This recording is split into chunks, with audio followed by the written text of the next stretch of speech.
we are speaking with Raul Gonzalez, and he currently has a show up at the Fort Worth Community Arts Center until the end of this month, October 31st.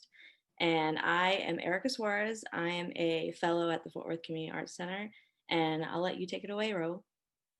Hi, my name is Raul Rene Gonzalez, and I guess I'll just talk to you a little bit about the show I have up at Fort Worth. So the show is called Doing Werk, and it's a whole bunch of paintings and mixed media paintings and drawings that I've done over the past 4 years. For about 5.5 years now, I've been a stay-at-home parent. Basically, right after grad school, I decided to take on the role as a stay-at-home parent in our household, as opposed to um, venturing off and try to be a professor somewhere. So basically, it took me a little while to start making this series. I think a year into being a stay-at-home dad, I realized, okay, instead of just taking photos to share on Facebook and Instagram, let me turn this into a body of work. Prior to this specific body of work, I was making artwork about work, but thinking more about construction, labor, um, thinking about more of those sorts of things. I worked construction a long time ago for a couple summers with my dad. He turns I think 67 this Wednesday, and he still works construction 5 days a week. He's been doing it since I don't know his late 20s, but just knowing like the grind that he goes through every day just to bring home, not really a big paycheck, but then also he was the main provider growing up. My mom was a stay-at-home was a stay-at-home parent, but she also babysat and did a whole bunch of other things to bring in income. I was really thinking about work that way. And then until I became, a full-time, being at home with now two little girls who are turning 6 and 4. I mean, I started out when our first our first daughter was only, I think she was 5 months. I mean, my wife went back to work after I think 2 months of maternity leave, and then it was all me. So just like having those experiences just made me totally change how just think about the definition of the word work. And like I've always appreciated what parents do at home, because like I said, my mom was a stay-at-home parent. She raised myself, and I have three sisters, and then she also babysat every single one of my cousins that came along, and then she also babysat kids who lived in our apartment complex. When I grew up, like my mom did all the housework. My dad just worked. He didn't come home, and like he came home and sat down, was waiting for dinner to be served to him, and then would go watch TV. Sort of typical household, especially in a Latino community. And Yes. so now, me being at home with my kids, I'm just like, well, I'm going to teach y'all a little bit of everything. So you're going to watch me fix some stuff around the house, and if you keep asking me to help, I'm going to show you how to do that. And that way, it's something that you like. Oh, I was hammering and screwing stuff in when I was 2 years old, and then also when I'm doing yard work and they ask to help. Okay, let's do this. Or if I'm in the studio and have to get a few things done, I'll give them some things that they can play with too, so they can be creative. The whole time you're telling me this, like that's so relatable. I grew up in a multi-generational, multicultural household, and my dad actually worked construction too.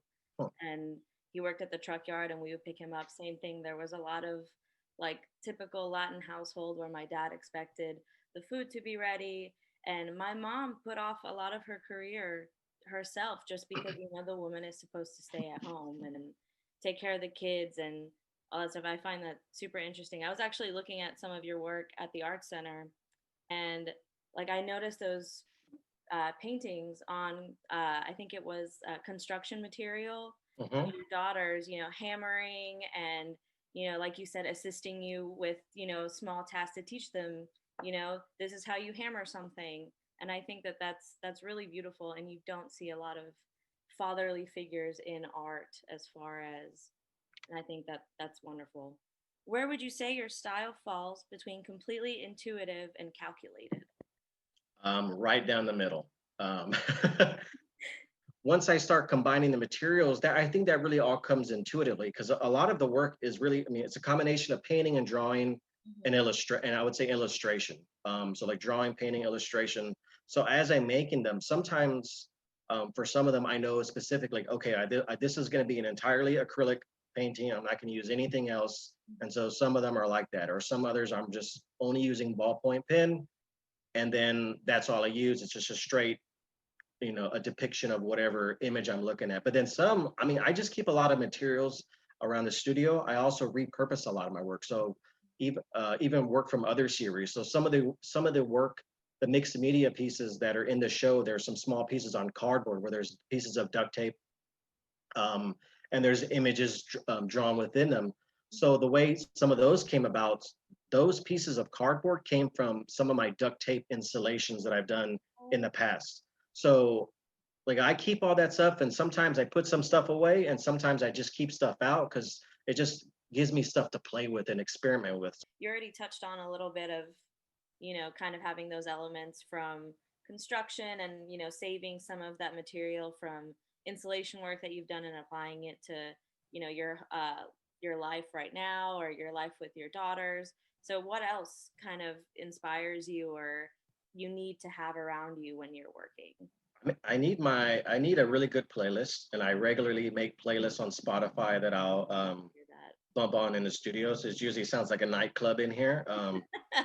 And so that, and within that too, like I need to get some movement out. So when I'm in the studio and working, no matter what I'm doing, I have music on. I'll either jump up and might do some dance moves just because I feel it, or I might just jump to the side and do a little bit of exercise. Like I've had 3 knee surgeries, and it's on one knee in my lifetime. So in order for me to keep up with any type of performance or dancing I do, I regularly just strengthening my body, like just staying healthy. So yeah, when I'm in the studio, like I need to have some sort of movement just release. So it's either dancing or I might just break out and work out for a second. But I don't know. I feel like I need to get the blood flowing, the juices flowing, and then all of a sudden, then I could just like I feel like I can focus more.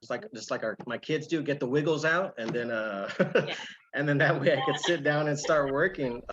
So here's another thing I do before any body of work that I do, whether it's usually like any new body of work, or if I'm gonna yeah, just any new body of work, I rearrange my studio. Like it has to be done. It's something I started doing in grad school when I was at UTSA. I have to have the space set. So I mean, Right. I think that's something I recommend for any artist. Like even if you're in a funk or just kind of feel like you need to do something different, like okay, about to start something new. Let's make a different kind of mess. The old mess that doesn't make sense for what I'm about to do right now. I need to start a new mess. And so How would you describe your style and what influences it? I feel like my work is very versatile.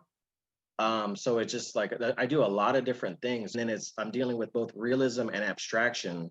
A friend of mine had used the term to describe my work too. She described it as a transcultural, which I like because I really feel like I pull from a lot of different um, ideas, whether it's like stuff that's happening with my own life experience, whether it's like hip hop culture, whether it's just like techno house music, whether it's like my daughter's the pattern on their clothing, whether it's a book, whether it's like a specific song. I feel like um, I don't know. I'm influenced by. I feel like I'm a sponge. When there's something I like, it just sticks to me, and then it's just there, and it's like I'm thinking about it at some point, and it'll pop into the work at some point. Just you enjoy performance and dance and printmaking and drawing and painting, and I think it's very amazing to always see artists who don't limit themselves to, just knowing that you're good at one thing and only doing that one thing.